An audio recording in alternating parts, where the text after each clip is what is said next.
And we're live. Welcome to the How to Be Podcast. Let's go. This is your boy HTV Legend. And it's your boy HTB Jamil, freest man alive. Yes. And today we have a special guest, which may or may not be family. Please introduce yourself. I am definitely family. My name is Daisy. Oh, Happy wait. to be here. Lock in on the spelling. Yes, please. Daisy, it's Daisy, like the flower. Like the flower. So is Jamil the only person in your family that can't spell? Yes. Hey. But he does other great things, so that's okay.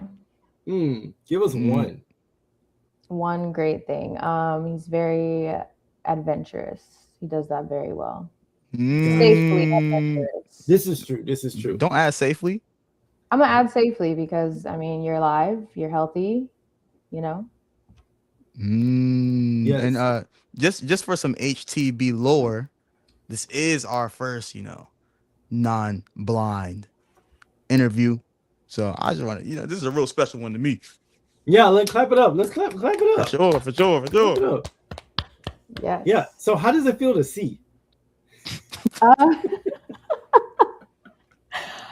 Honestly, I don't think you're missing out on too much. Can you see in your dream? Can you see in your dreams?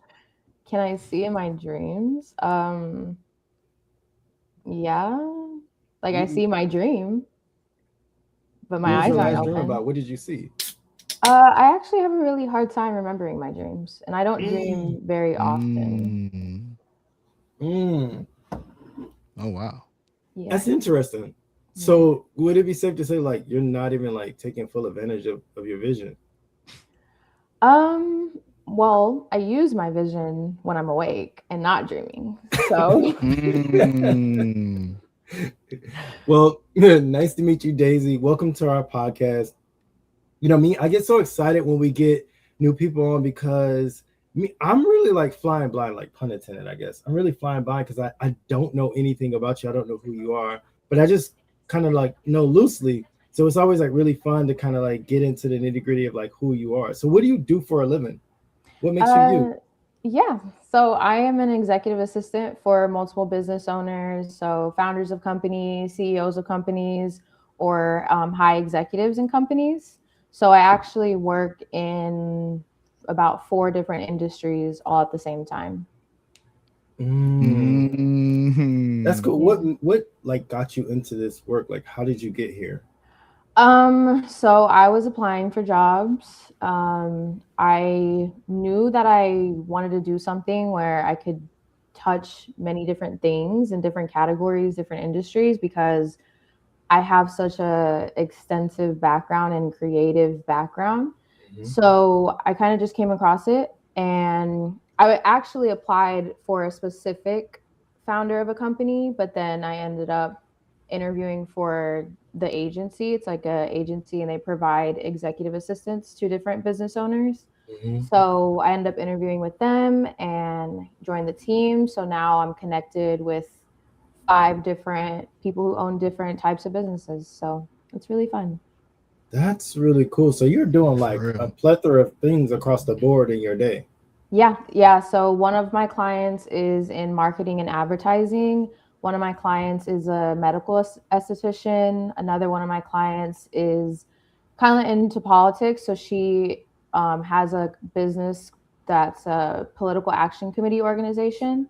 And then another one of my clients deals with mental health. So all 5 of them, there's about 5 of them, I do work for pretty much every day. Yeah. Do you need to go to college for this? I'm sorry. Huh? Do you have to go to college for this? I mean, it's preferred. It's definitely preferred, but but I definitely think it's something anybody could do depending on what their skill set is. So like I have a background in graphic design, I have a background in administrative work, management, like all types of different things. So I feel like if you have a background that's extensive like that, you might be good, but it's preferred. Gotcha. Yeah, no, talk about adventurous, because she, it's like you got your hand in a lot of different pots at once, you know. But Absolutely. growing up, I remember you always playing basketball. So like, how did how did it get from basketball to being a executive assistant? And still, do you still got your jump shot? Absolutely. I'll What do you cross you up. mean? Oh, Please, please ask your brother about me. You know what? Ask the entire family about me. Go ahead. Oh, Thank dang. oh. you. Thank you. We need an HTB pickup game. What's up? Maybe that would be pretty fun. So I tell would us I'll about a be little bit down. about your basketball career. Like, when did you start, and how is it like transitioning away, or are you even away? Yeah. Yeah. So I started, I mean, as young as I was able to dribble a basketball. We were Sheesh. kind of all a basketball family. I have two younger sisters. They play basketball. My dad played basketball. So like it's just kind of ran in the family. So started at a very young age. My dad was pretty much my personal trainer, my coach for all the years that I played, and very, very hard on me. But I, as an adult, I appreciate that toughness because it kind of lit a fire into me and did something to me. So that's why I have the drive that I do now, I think. So shout out to my dad. But I kind of, so while I did play basketball, I was also heavily involved in choir and theater. So I had always like basketball was never my only thing. It was kind of like just one of my little like side gigs. Like I had two very important things to me, and that was music and basketball. Mhm. So when it came to like transitioning out of basketball, it wasn't very difficult for me just because like I could have played in college.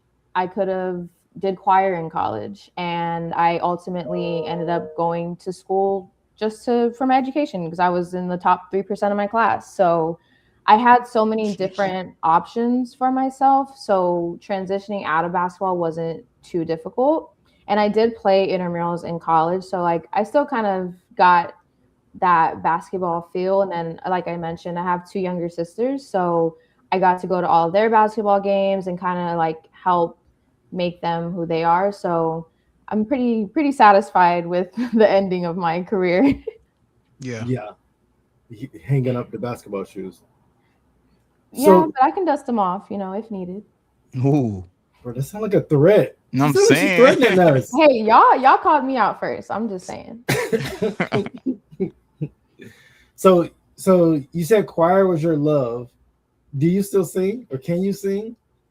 Uh, Okay, Don't get nervous now. if you was a member of Destiny's Child, which member would you be? Would you be Beyonce, Beyonce. Michelle, or Kelly? You don't even need to name the rest. I'm Beyonce. Oh I'm my still. I god! don't even I need to see sing. I'm gas in still it. Beyonce. Oh my Of gosh! course. But Did, who's did, gonna say they're not Beyonce? Like, let's be real here. I mean, like being humble is a thing. Like humility is a thing. I mean, yeah, of course, Beyonce has her humble moments too. So I'm Beyonce, yeah. Oh my For gosh! sure. For sure. Next question, Jamil. All right. All right. So I've noted that you're the oldest. I just learned that apparently. So being the oldest, how did that? How did that? Shape who you are and help you in your career. Yeah, being the oldest is not for the weak. I sympathize with every single one of my fellow eldest childs out there Oh, Oh my because brother. gosh, oh it's my tough. gosh, let me It guess. sucks. What are y'all? I know Jamil, you're middle child, so you don't count. What are you? I am oldest. Okay, so then you understand. Why you Oh, brother. yeah, you No, understand. no, I'm sympathizing with you because it's Okay, good. like you don't get to be kid. You got to be like parent, big brother, driver. Make sure everybody's safe. Make sure everybody eats. You got to be all the things. I think the hardest thing for me was that I was the guinea pig. So my Hmm. parents, like they were fairly young when they had me. I was obviously their first child. We moved to a completely different state like shortly after I was born. So it was literally just the three of us. And so they, they were new parents, and a lot of the things that they did with me, it was kind of like a tester. And that's kind of what you are as the oldest child, is you're kind of like the test dummy to see what works and what doesn't work. So I think like that's probably like the toughest part, is that like you're just like everybody's just figuring out, like you're figuring it out as a kid, but like your parents are also figuring it out. So it's like as an adult, like you can, give them some grace, because it's like, yeah, they were really just figuring it out. But then also it's like, dang, like you let my sisters do that, but you didn't let me do that. Like that was actually going to be my next question, because you hear that all the time, like how sometimes, I don't want to say jealousy, but just kind of like envy of how your sisters are kind of raised and how you had to go through all the hard stuff. Yeah, definitely. Like that was like part of the reason, like I liked choir, I liked basketball, I liked theater, but I also felt like there was this pressure for me as like the oldest and the first child to like do everything. So I was in the choir, I was in the theater, I was in the basketball team, I was on track, I was the vice president or president of every club at the school. So like, and then my grades, oh my God, I had to have straight A's. If I brought home a B, like it was a big no-no. But like my sisters, they just played basketball, which they were really good at it. So props to them. But they played basketball. That was it. They were of course encouraged to make good grades, but like the pressure, it wasn't there. But I think, while I am like kind of like, dang, like I wish, they were a little lighter on me, I do like I am appreciative of how my parents were towards me for the most part, because I definitely think it helped make me who I am today. And then I also am glad that my sisters, like they got the parenting that they did, and whether it was influenced by me and like things that they did right with me, or things that they could have done better with me, whether it was influenced by that or not, like I definitely am glad that my sisters got the parenting that they did, because they turned out amazing too. So we all turned out fine. So yeah, nobody's in jail. Yes, nobody's in jail. Yep, nobody. That's really cool. Like listening to that, it makes me think about like how, like you said like how much like your upbringing shaped you, but even like now, like you're doing this job where you're being like this jack of all trades because you felt like you needed to be good at everything to maybe this might be a reach, but maybe appease your parents. But I wonder how much of that is rooted in like just like old. This is a very deep question. I'm sorry, but if it's rooted in like lingering things from childhood, or have you like tackled it to the point to where like you could say like I'm doing this for me? Ooh. I'm sorry. Okay, wait. I have a confession. I'm a therapist. Break it down, I'm sorry. legend. Break it down. I'm sorry. I'm a therapist. I apologize. You're a therapist. Okay. Yes. That tracks. Okay. Yes, I have a master's degree in clinical mental health counseling, and I'm working on my PhD in clinical health psychology. So I never warn anybody before they come on here. It's like a trap. So sometimes it gets triggered, but that was a really deep question. Yeah. Hopefully next person, y'all give a little warning. But to answer your question, I would probably say it's probably like 70-30. Like, and I think it's evolved as I've gotten older. Like definitely when I was younger, everything was to appease my parents. Like maybe not everything, but like for the most part, everything. I definitely will say like choir was for me. Theater was for me. My parents were never like, oh, like let's put, like my parents never put me in singing lessons. They never put me in music lessons, like nothing like that. Like any investment into choir and like music for me was like done through me. So like any practicing, any training, like any auditions, like any drive to like perform, like started with me. And my parents were just very encouraging about it. Like they were like, oh, like this is what you like to do. So whether that was my dad traveling 4 hours with me to one of my basketball tournaments just so that he can drive me back 4 hours so I can make it to our first theater audition, like things like that. They just supported what I did. But going off of that, that was probably like the main thing that was like for me when I was younger. Everything else was kind of like I wanted to hear that, like, you know, I'm proud of you, or like I wanted to hear like my mom and my dad like telling their friends and their coworkers, and my daughter did this, Daisy did that, Daisy, like that just kind of became like a pattern for me and like a real drive for me. But as I got older, like, and I feel like we kind of have to do this, like you kind of have to stop doing things for your parents and out of like wanting to please your parents, because we are our own people. We're adults as they are adults at this point. So it's like you got to figure out who you are. And part of figuring out who you are is doing things for yourself versus someone else. Yes.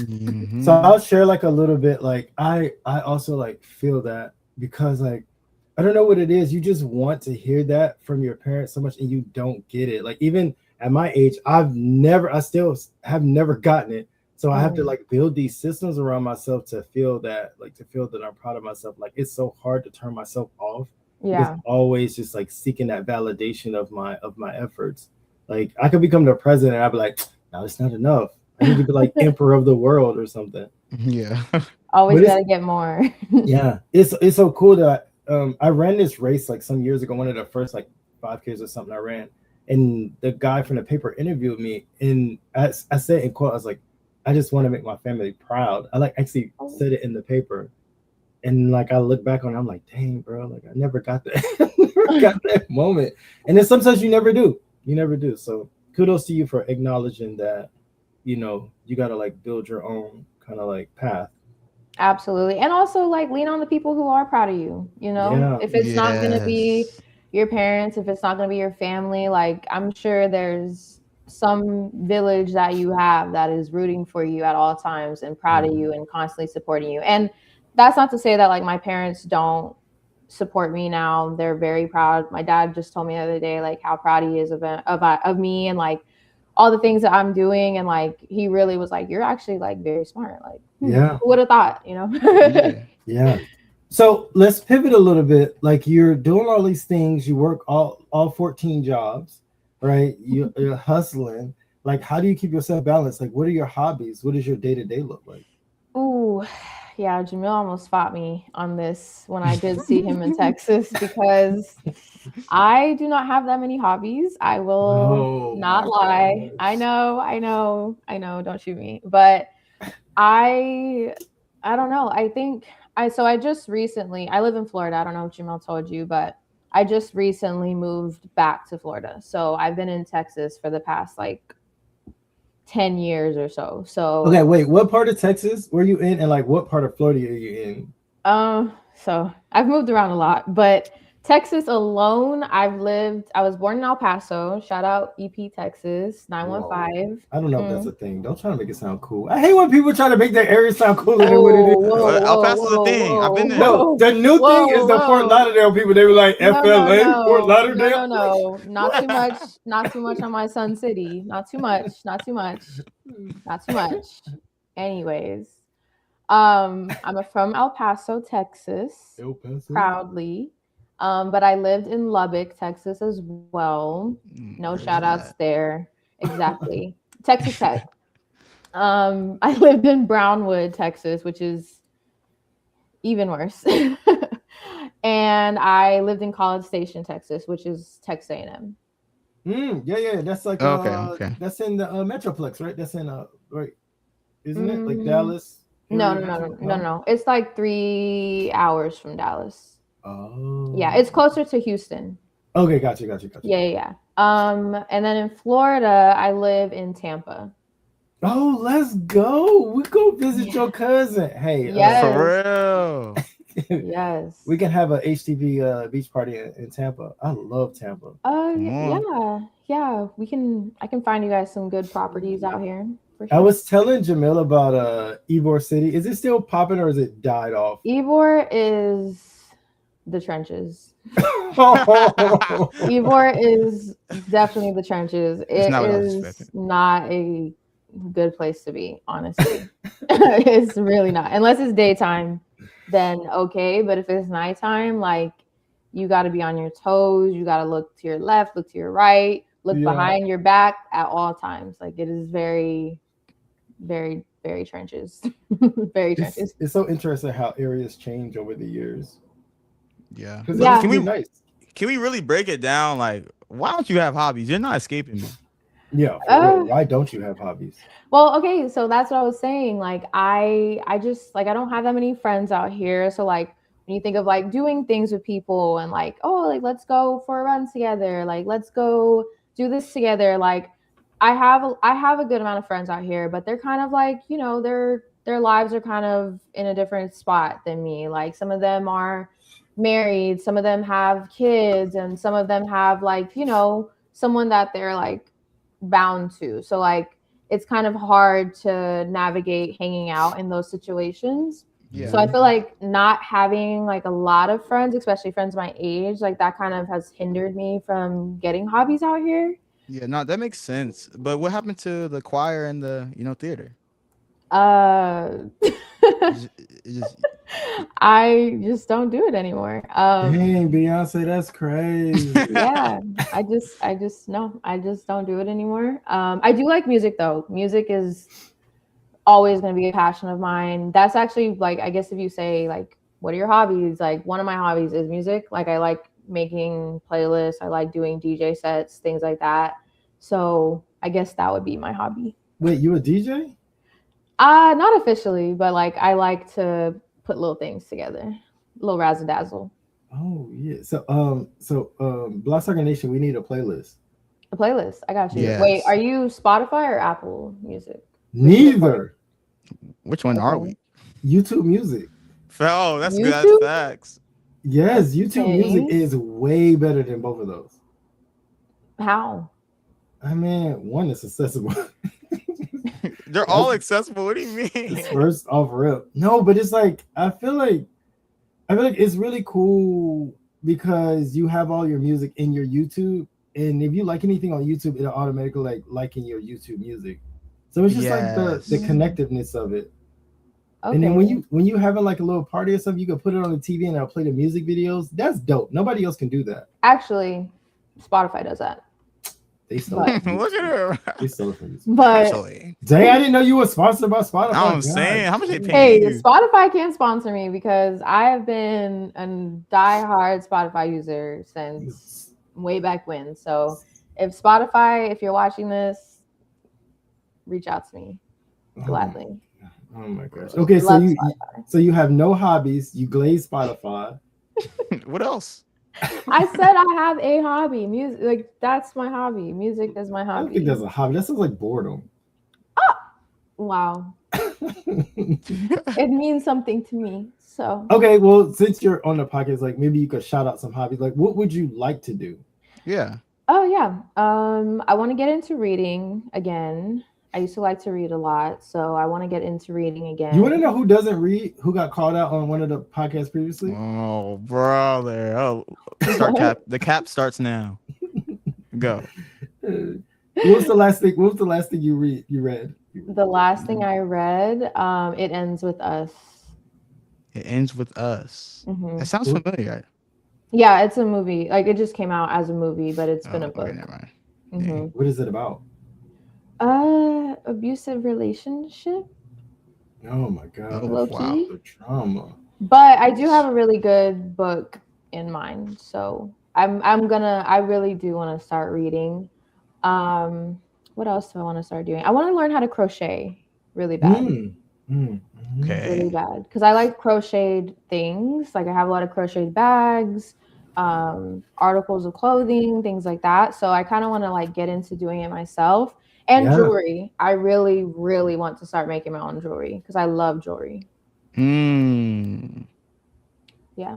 What would it take for you to start these things? What's stopping you? I guess just like motivation to like do something for myself.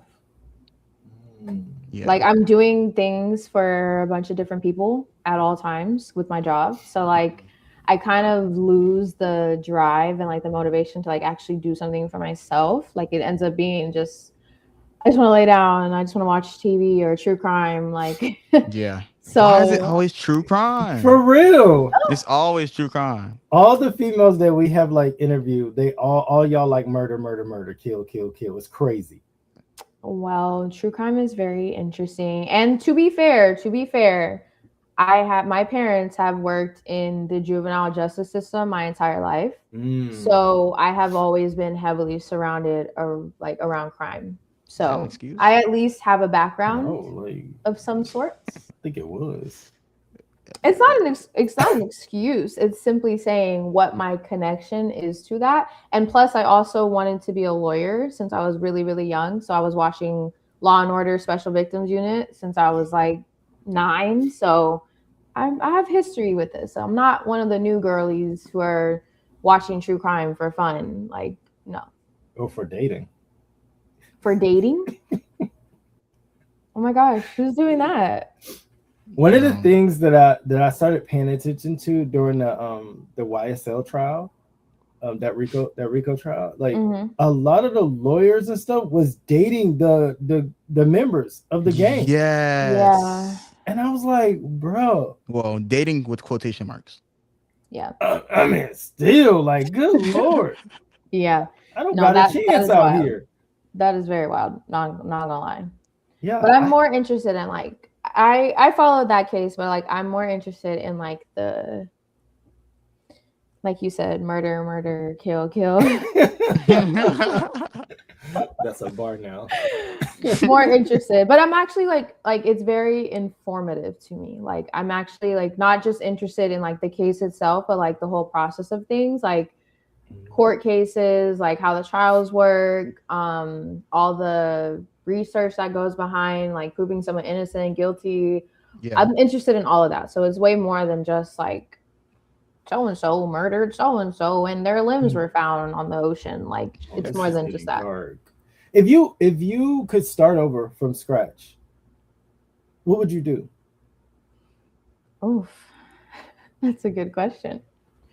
It depends, like, what my skill, like, could I choose, like, any skills? Like, yeah, you start over from scratch. You could choose whatever you want. It's in therapy, this is called a miracle question.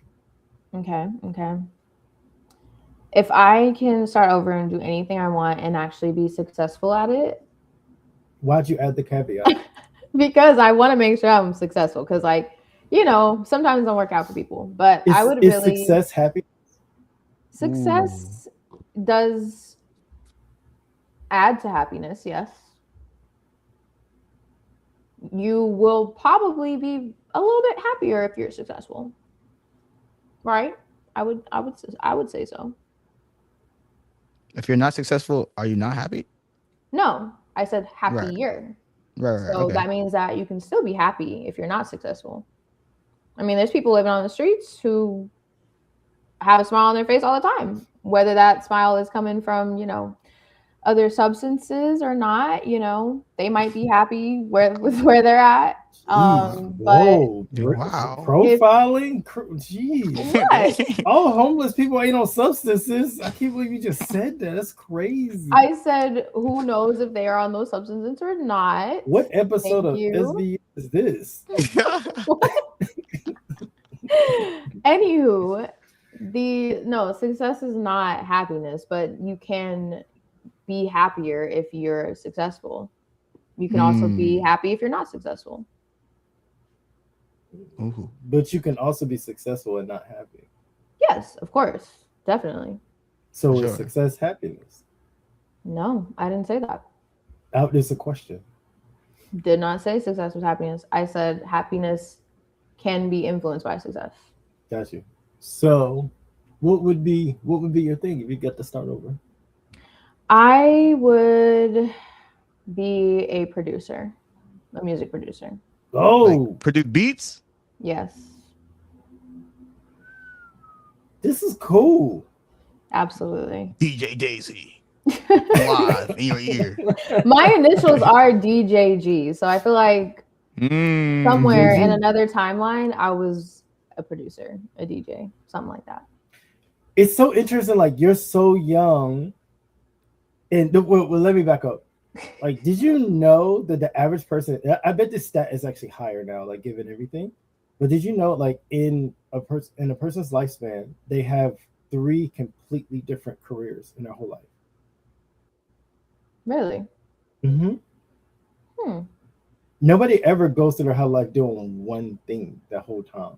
I mean, that makes sense I mean, for sure. yeah, that makes sense because like you're not gonna start off as a lawyer. Like, I'm dying a lawyer. But then even then, like Nothing else. if you start off as what, like anything, like all right, let's say like you start off as a lawyer, you're not gonna be a lawyer until you fucking die, until you freaking die. I'm gonna wash your mouth out with soap. Yeah. What Hey, about hey, cousin? hey, hey, Jeez, this is. hey, What about the children of the podcast? my fault, my fault. Oh. Bleep that out, editor.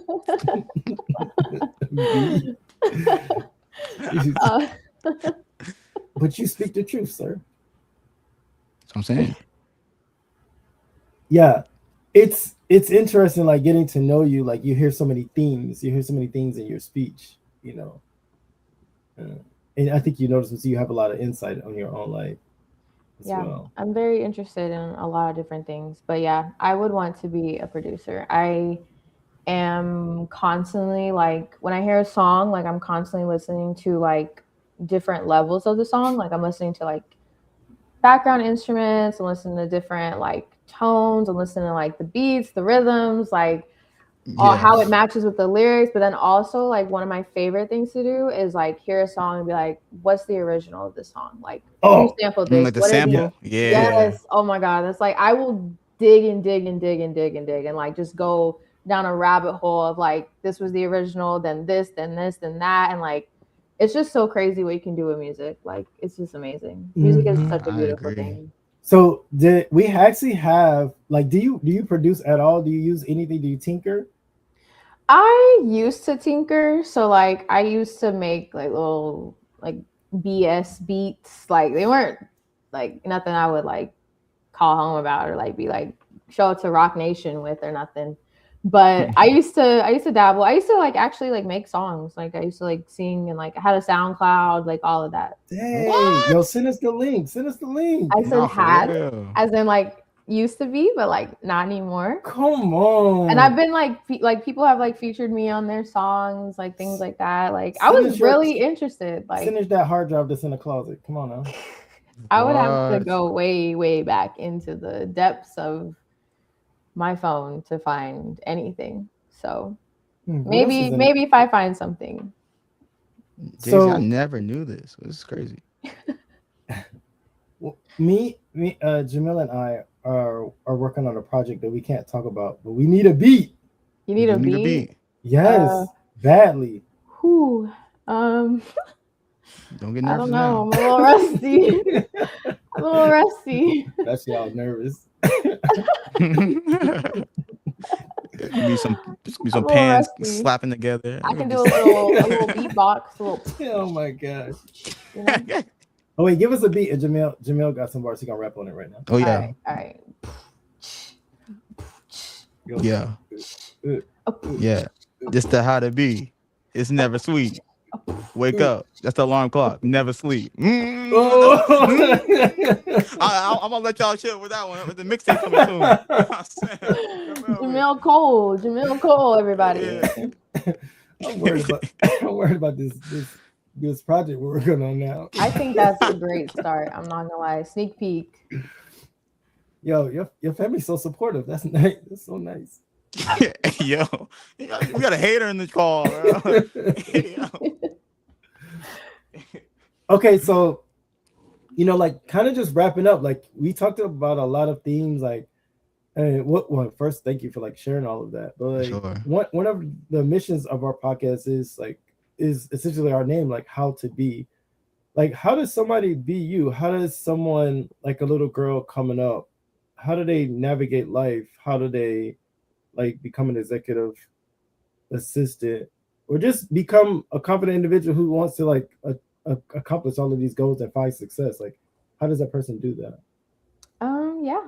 Definitely being open. Like I mean, I've constantly just been pulled so many directions my entire life. Like I was born Black and Mexican, so right from the jump, like I am being exposed to two different worlds, and Yeah. so I've kind of always had to keep an open mind to everything. Like I've moved around, I've lived in 5 different states, so I've had to keep an open mind to new environments and new communities and different cultures, and so I think if you want to be someone like me, you have to keep a very open mind, be very adaptable, and honestly go through struggles because I've been through some things, and I've been in some really bad places, some dark places, and I would not be who I am today if I didn't make it out of those places. I would not be here today if I didn't make it out of those places. So,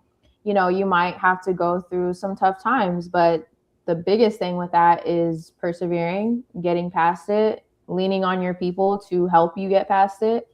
And, maybe someday you end up like me. Dang. Hey, Well hey, said. dang. This, I was kind of wrapping up, but when you said like you're black and Mexican, Mm-hmm. how's your Spanish? Muy poquito.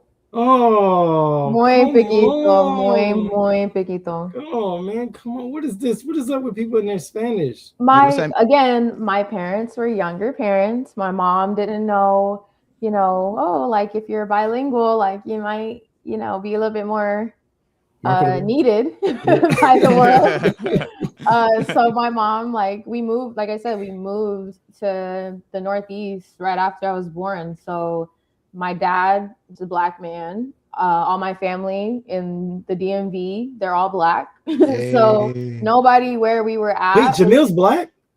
No, I'm white. Yeah, he's actually the I'm only one in adopted. the family who's white. But but yeah, everybody that we lived with or were around was not speaking Spanish. I mean, we lived in Pennsylvania where it was nothing but Amish people, so Yeah. nobody was Sheesh. speaking Spanish. So my mom wasn't like, "Oh, let me teach her Spanish." Like, I think she was mostly like worried about like me not being able to interact with my family and like speak to my family because Yeah. she didn't know how to navigate that. But I wish that's another one of my goals is to learn. So Yes. Well, thank you so much, Daisy. You have any questions to wrap up, Jamil? I have. I really liked what you said at the end. I was gonna ask, what do you have to say to, people with, maybe not a strong support system, like, a family that may not support them that much, but they still want to do stuff and they still want to mhm, chase their dreams. What do you have? yeah. What do you have to say to them? Well, I feel like even if you don't have the support, because you will not always, like, no one is going to fully ever support exactly what you do. Like, there are going to be people who challenge you. There's people going to, try to minimize what you want to do, your dreams, your goals. They're going to tell you, like, oh, no, that's too big. Like, you can't do that. Mm. And for that, you just kind of have to do the work. If you are willing to put in the work, you do the work, then you can do anything you want. You can accomplish whatever you want without that support. You don't need it because you know that you're qualified to do the job. You know that you're capable of accomplishing exactly what you want to accomplish because you did what you needed to do to get there, whether there was somebody who was in your ear telling you to keep going or not. And again, family is, very important, but they're not the only important people who will ever be in your life. There are Mm, friends that I have that have seen things that my family haven't. And they've supported me when my family couldn't because there were things that I couldn't share with my family, or there were things that I didn't want my family to see, but I was able to share with them, and they took it with no judgment. They supported me, they pushed me. So if you don't have the family to support you, I hope and I pray that you have at least one person on your team who will be there for you, because that's very helpful. But if you don't, and all you got is yourself, then got to put that work in. wow. Well said again. Daisy Green, aka Beyonce, everybody. AKA DJ Daisy. DJ Daisy, yes. Thank you so much for the words. Absolutely. And this has been another episode of the How? To B Podcast. Yes, Peace. sir.